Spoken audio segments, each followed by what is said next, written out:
En 1985, les berlines turbocompressées étaient des expériences fragiles. Surchauffe, retard de réponse, promesses brisées.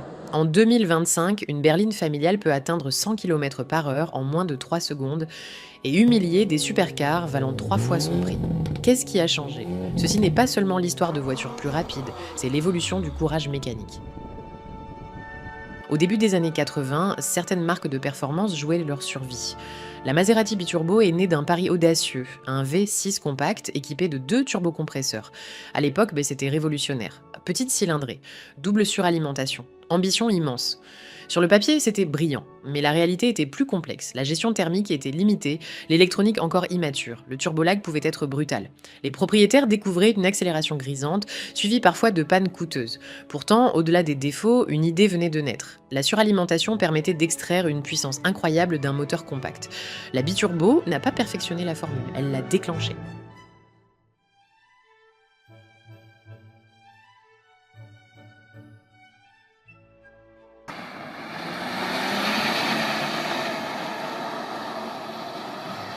Pendant que l'Europe expérimentait la complexité du turbo, l'Australie privilégiait la force brute.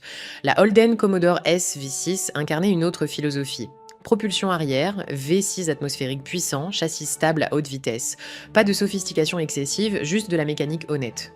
L'accélérateur répondait immédiatement, la puissance était linéaire. La conduite était directe. Dans un monde qui cherchait la pression et la technologie, la Commodore rappelait que la performance pouvait encore être organique. Mais le progrès technologique avançait, et le turbo allait bientôt devenir plus intelligent.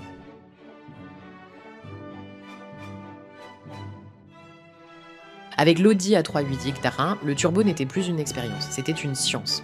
Plateforme MQB avancée, moteur turbo-compressé optimisé en transmission intelligente, systèmes électroniques panneaux prédictifs, la puissance était fluide, la traction maîtrisée, la performance contrôlée, les tableaux de bord numériques remplaçaient l'incertitude analogique, la suralimentation était désormais fiable, efficace et parfaitement intégrée.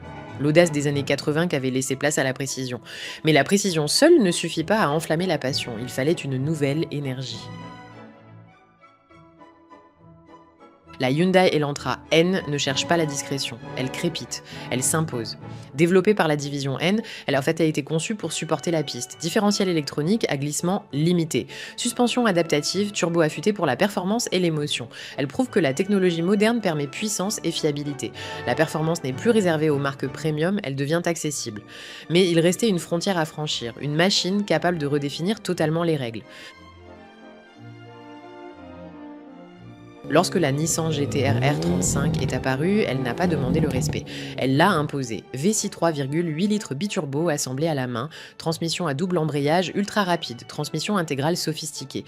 0 à 100 km/h en moins de 3 secondes dans ses versions modernes. Ce n'était plus un pari, c'était la maîtrise totale de la suralimentation. Là où le turbo était autrefois imprévisible, il est devenu une arme de précision. La berline performante avait atteint son apogée. De l'ambition fragile, à la puissance mécanique, à la précision numérique, à la performance accessible, puis à la domination absolue.